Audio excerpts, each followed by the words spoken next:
Hey guys, what's up? It's Shla. And today I'm coming back to ya with another episode of Car Rides Wit SLA. And I'm not sure. I'm still thinking, I guess, in the similar vein as I was yesterday. I don't know what to think. I mean, am I crazy? Am I the one who's crazy? Is it not? Like, am I just that out of place that it doesn't work? Who am I supposed to be? What am I supposed to do?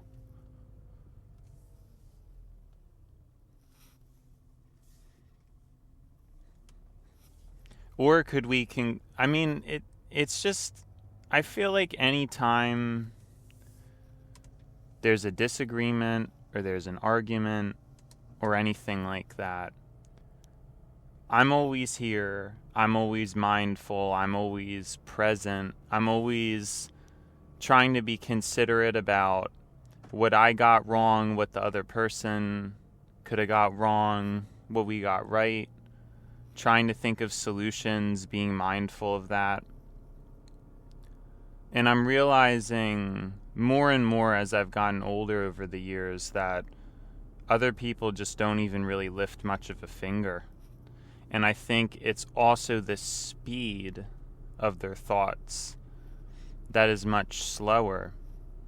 And that's kind of what I was realizing this morning, is it's like, man, it's just like rapid fire for me. You know, I think of a lot of stuff quickly. It does not take long for me to figure things out and have that comprehension. And of course, this makes it sound like it's all good.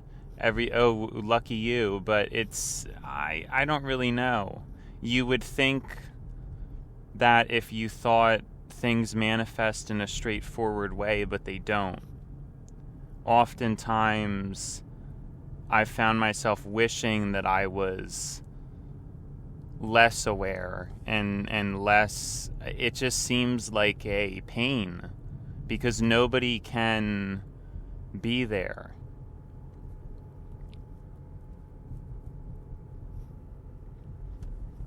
And I don't think anybody really has been able to be there for me in the same way that I'm there for others.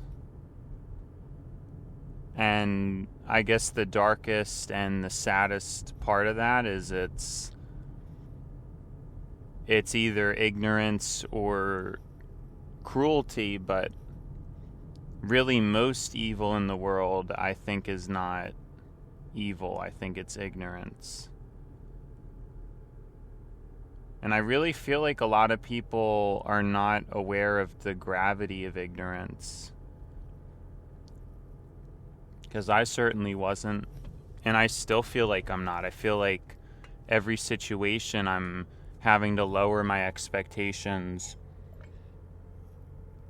for other people more and more.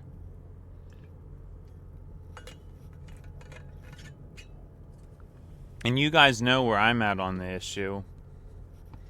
I think everybody should be holding people to high expectations. We as a society need to be progressing further and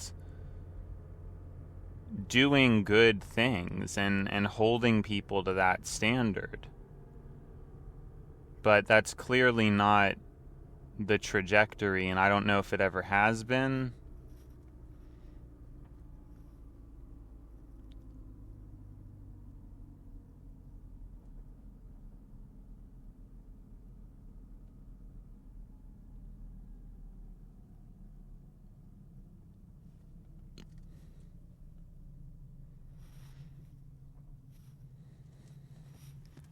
Just thinking. My fault.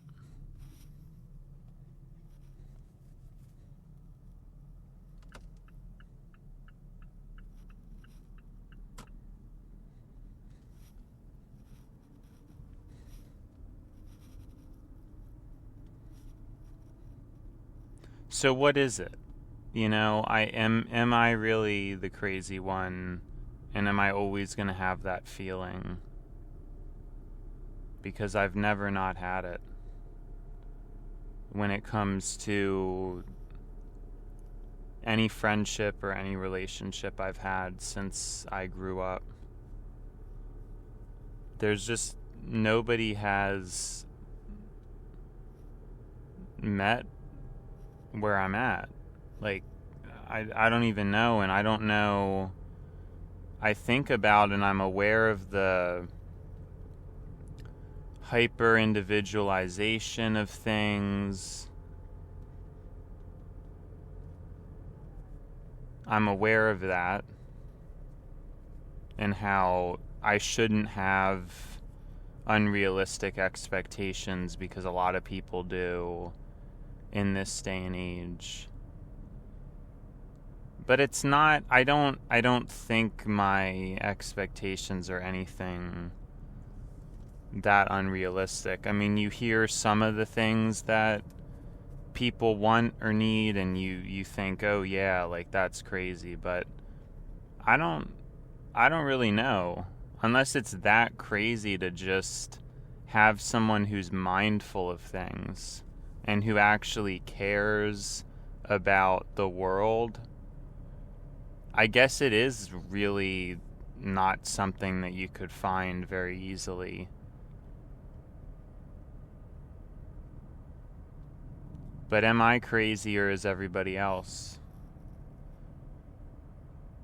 And of course, I actually consider that, whereas I would assume most people would not entertain the thought.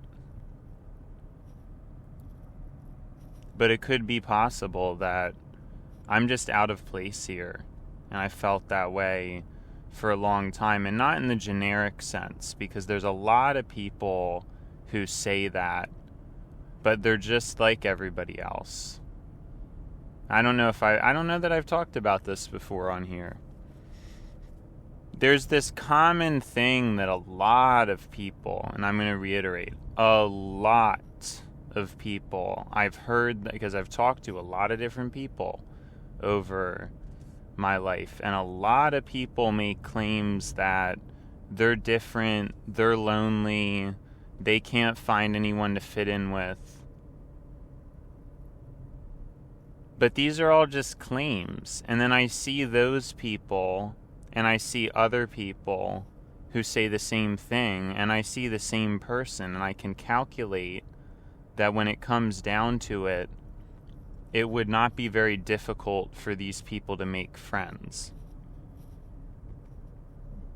Because they're not different. They're adhering to the median or the baseline.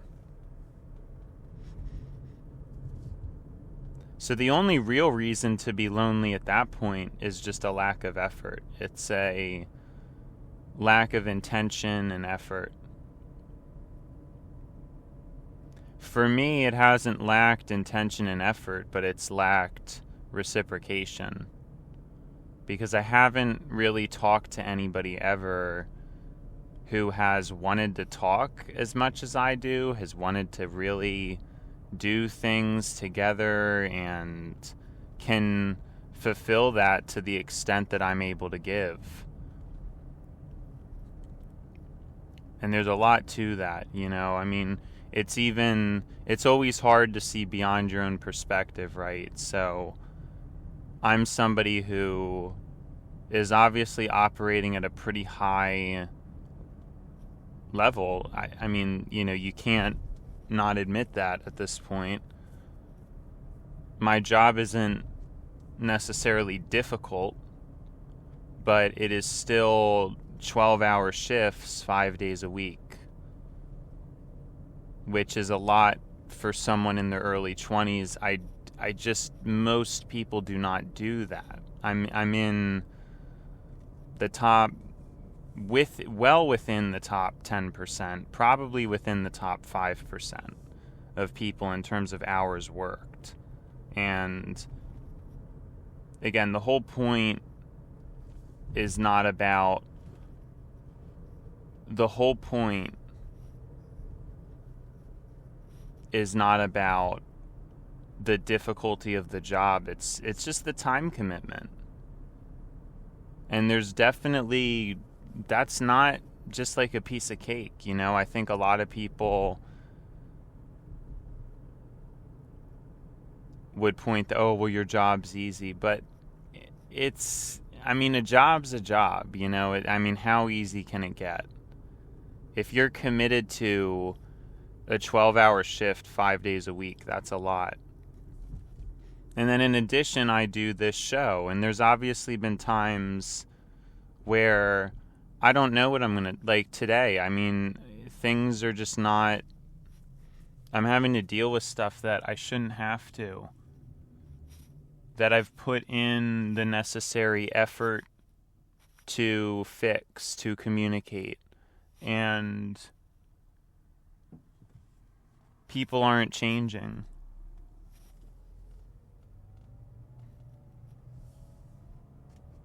That effort is not getting reciprocated. And I just don't know what else is there to do.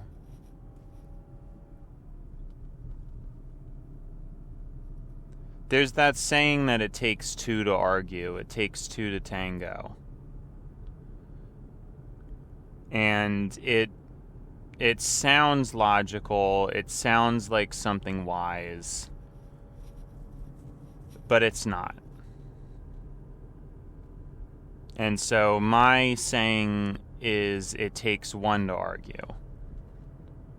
That's really the truth. Because you could have one person, you have two people, and one of them is really patient, really kind, really smart. It doesn't matter. It doesn't even matter. The other person, if they're ignorant, rude, or stubborn enough, could easily foul everything up. Easily.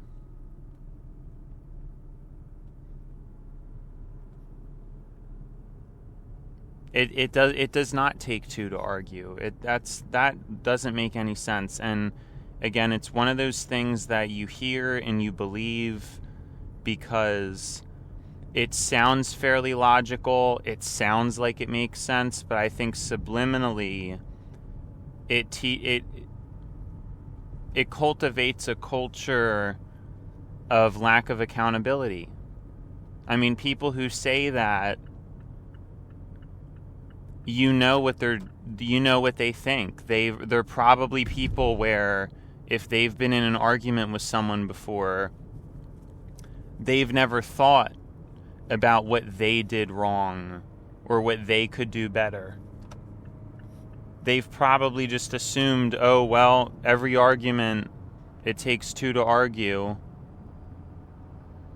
So, I don't know. I don't know what I did wrong, but you see what I'm saying? So when somebody says that, be aware of that. Do not get involved with somebody like that and correct them and point this out. I don't understand. I don't think I'm wrong, you know, and it's so frustrating because there's so many beliefs that are so commonplace, and I feel like I'm the only person who hears them, thinks about it, and realizes there's nothing wise about it. The truth is, it takes two people to not argue, and it takes a complete two.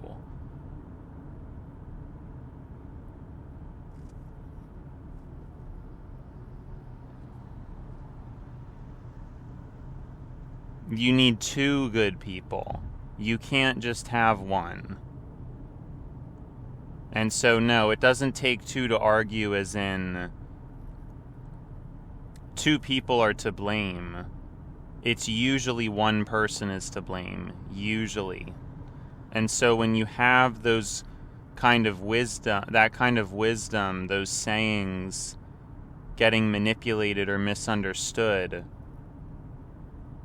for people's own best interest if they don't want to be accountable for things.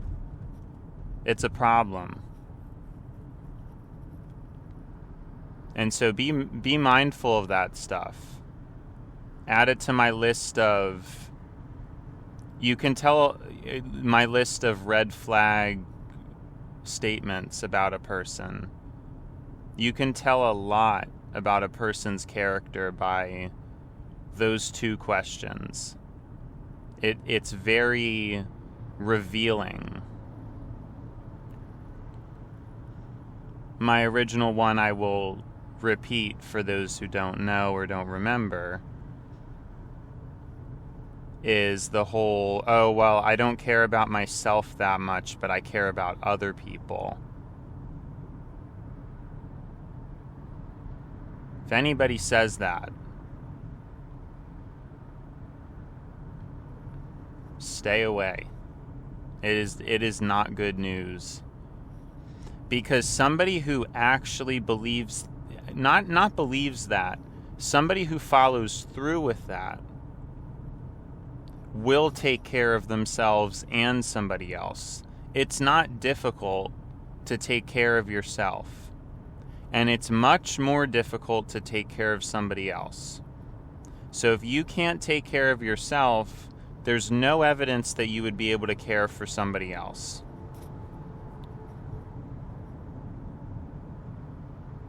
It's like that, yeah, I mean it makes sense. I don't know how that's that crazy for people to understand, but there's people who walk around having these opinions and perspectives and think it's okay and think that it's just their opinion. No, they're incorrect and they're dangerous, incorrect perspectives. There is a consequence to that, to believing those things and feeling as if those things are to be seen as correct or to be seen as meritable. It skews your ability to comprehend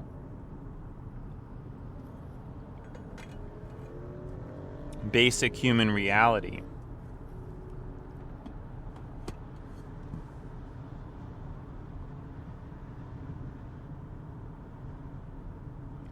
Because if you think, and I feel like a lot of people think they're wise and they haven't seen things as deeply as I have, I guess. Because I've heard those sayings before, but I've also just delved so deep into so many different other spiritual or psychological schools of thought that your intuition about the nature of reality, it changes. You can't just hear a statement and take it.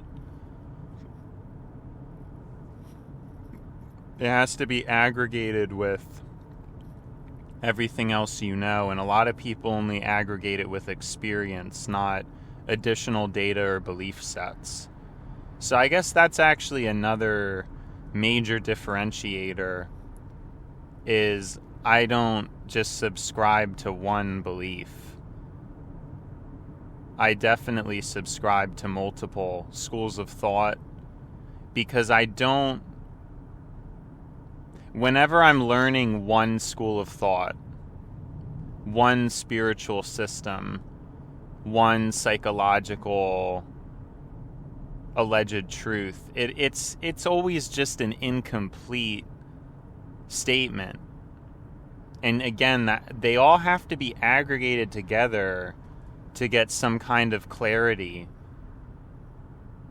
And people, I don't even know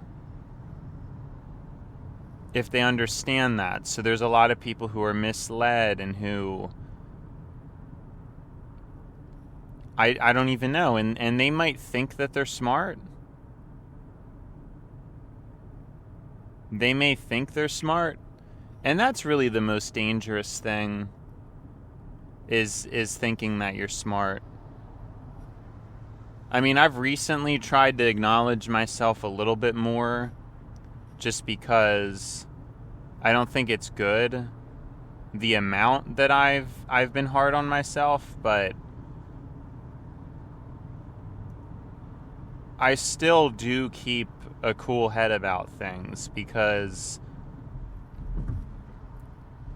if you ever think you're already a thing, then it's just dangerous, and it's not wise. And then as I want to grow in my intelligence, it's necessary to think and believe that you're not there yet. So there's still something to reach for. If you're already there, there's no reason to do anything. And in a way, I guess you could make that argument that some people feel that way, and that's how you're at ease or you're enlightened, is that you already feel like you're at the end of the cycle. And some people might tap in and out of that unknowingly, just in their day-to-day life. People who aren't even spiritual or have no knowledge of anything. An enlightened state.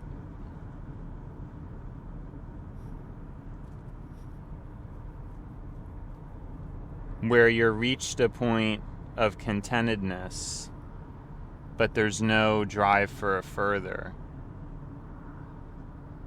But I think the bigger question is whether it's justified or not.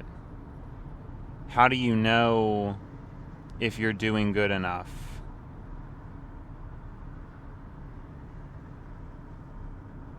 Is that really what humanity's purpose is, to just be complacent? Or are we supposed to reach for higher things?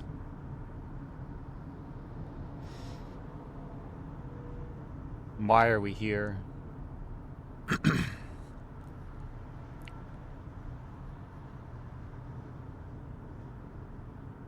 Who are we meant to be? What are we meant to do?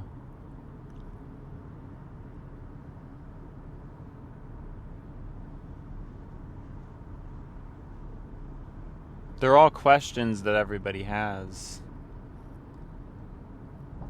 Although some people may live their whole life and not really ponder it much.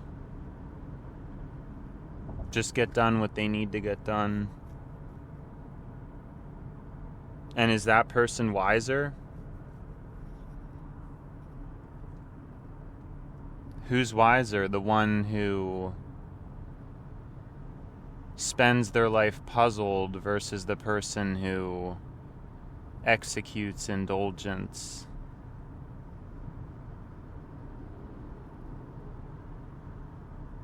It's like the one spin on the saying of, it's a harsh reality or a fool's paradise. And I said,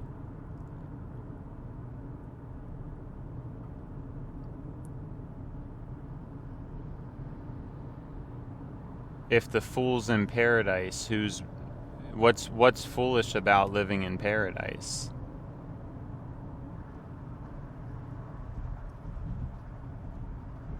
What's harsh about reality, you know? That was my spin on it. I think people who say that, though, they misinterpret reality. Saying that reality is harsh is most likely incorrectly understood by a lot of people.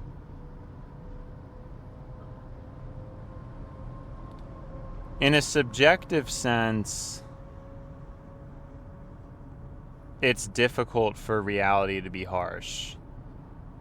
And I know this is a tricky argument because a lot of people have much, much, much worse lives than others. And yes, obviously some people it's bad, and I'm not trying to be that inconsiderate here when I say it, but the truth is we only know what we know and what we compare ourselves to. And so that is what the harsh reality is.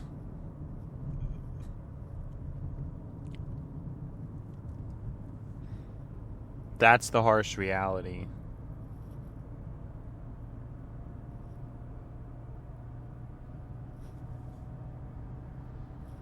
What we know and what we compare ourselves to. In terms of an objective reality, I think a lot of people have little to no comprehension.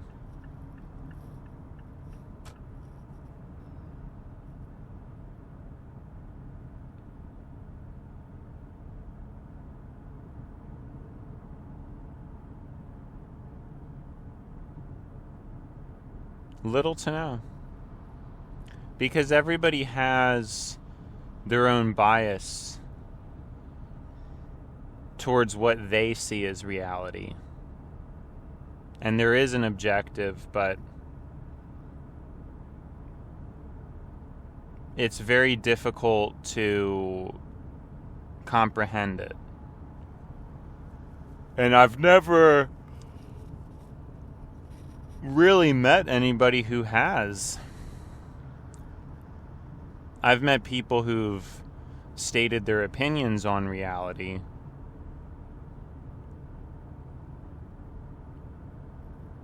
but a lot of people adhere to a single set of beliefs. They're not looking at the greater and broader, all-encompassing truth of things and how so much is all connected and correlated. It's not limited to a specific dogma.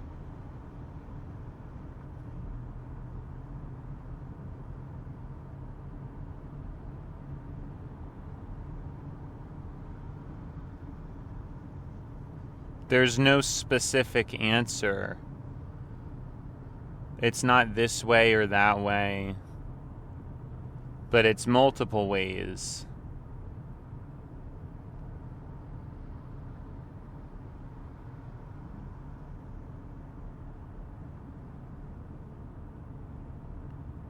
Being a god is something that a human can't do. To walk down multiple paths simultaneously, to be in multiple places at once, to be in multiple people's shoes at the same time.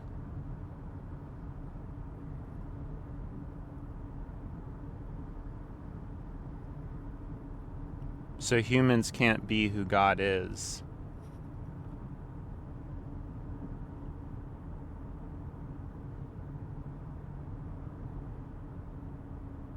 But is there a path to mirror that sentiment?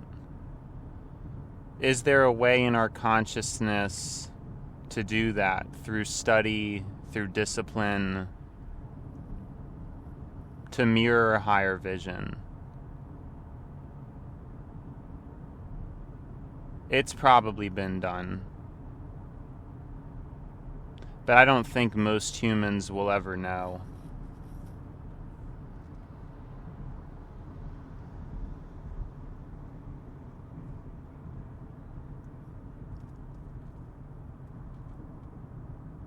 Life is what you make it.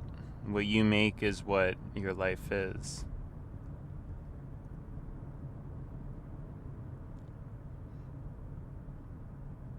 But it's difficult to think about that and try to figure it out because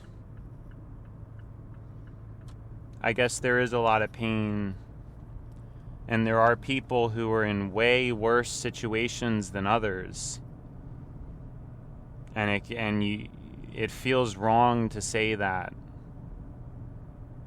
about the nature of reality. But the reason why it feels wrong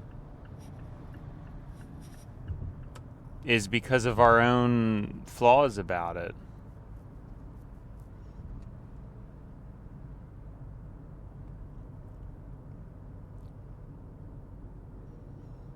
It doesn't feel wrong because we're seeing objectivity. It feels wrong because we see from our perspective and feel bad because we're still operating within our own accord and ability.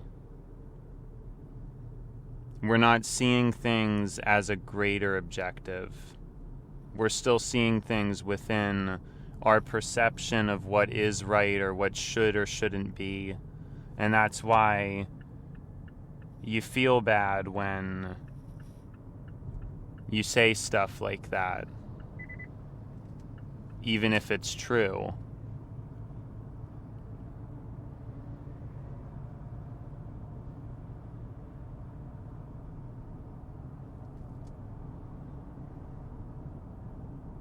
Because it's hard to shake what we are or who you are. We just can't get it out of our heads.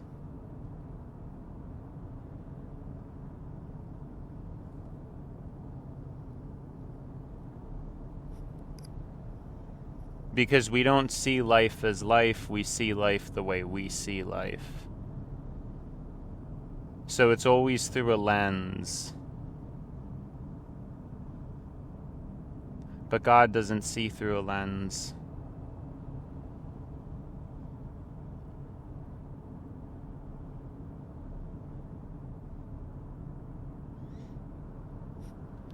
I'm going to be honest, I don't know if I could really pinpoint exactly what I was just saying, but I just felt like words were coming to me and I was just speaking them as a means of poetry, or I don't know what's to really be extrapolated from that.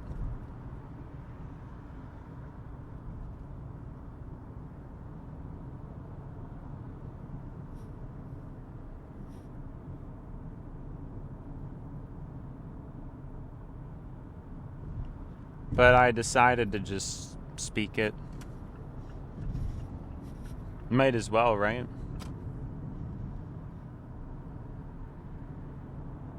There's not really a reason not to.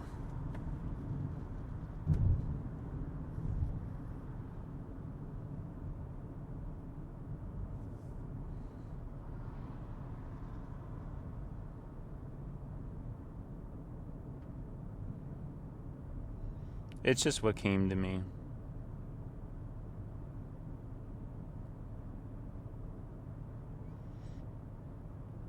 That's what I do anyway, you know, it's a lot of times it's things that come to me, but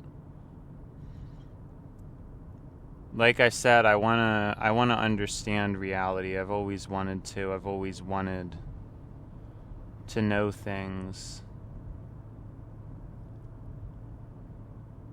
And I've been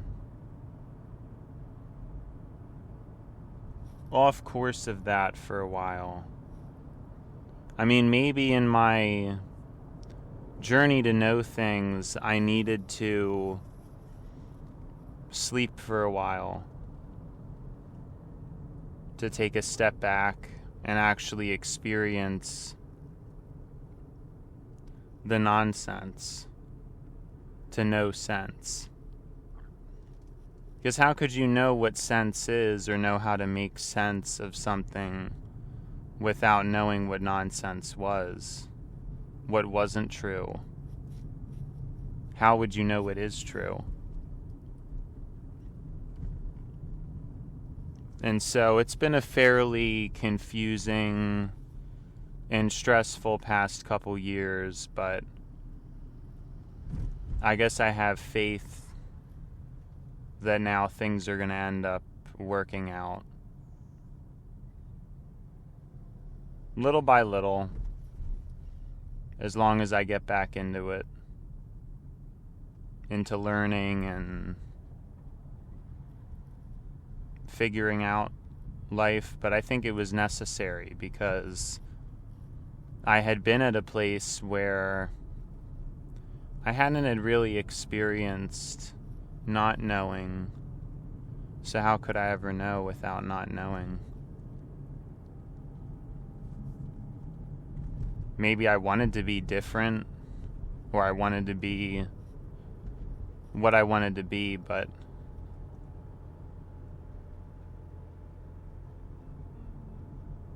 I couldn't be something without not having been.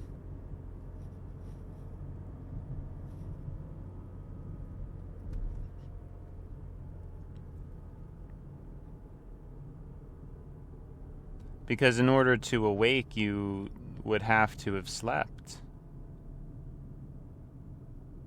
Without slumber, there is no wake.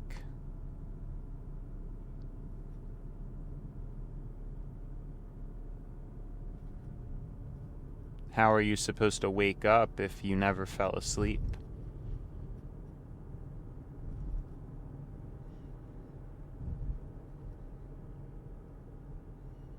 And so experiencing and interpreting these things and trying to figure out what's what in the world.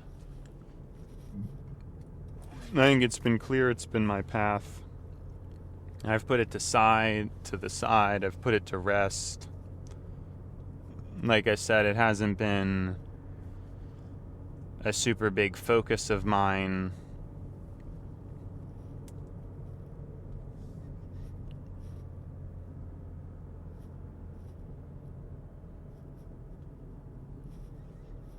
But I think it's time to revisit those things, and I'm especially at a point where I need that nourishment more than ever.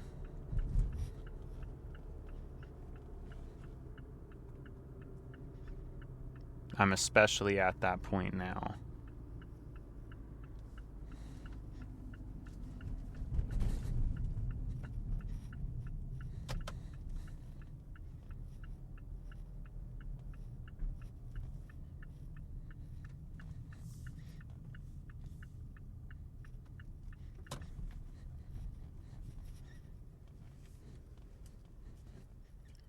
Where that comprehension, that nourishment is more important than ever. And things are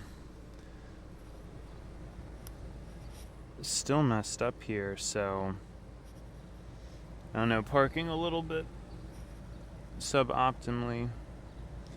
I know I was going to look into parking in a different area, but I didn't end up doing that, so it is what it is. What can I do? What can I do?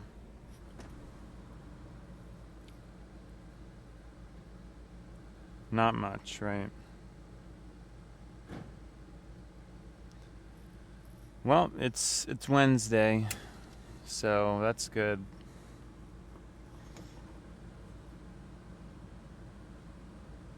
Something I always think about, though, and I don't know if it's just me,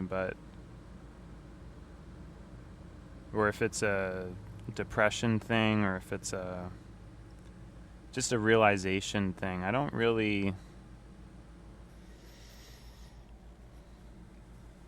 know, like waiting for things, and I don't know how much it matters. It's easy to get deluded into looking forward to and thinking to the good things that will happen. Like, oh, it's Wednesday, oh, we're close to the weekend. But to me, time passes by in a way where it just doesn't seem to hit. The weekend's here and the weekend's gone, and you really only have the present. So it never made much sense to me. All you have is the present. It doesn't matter what's going to happen or what has happened, really. And it's confusing because the human mind and the brain is always getting excited for this or that.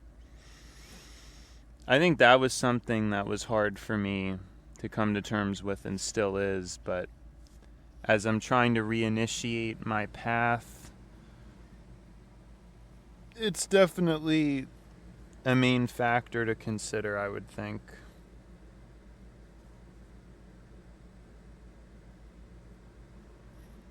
But it's been schla, and now it's time to buy schla. So, see ya, Shla.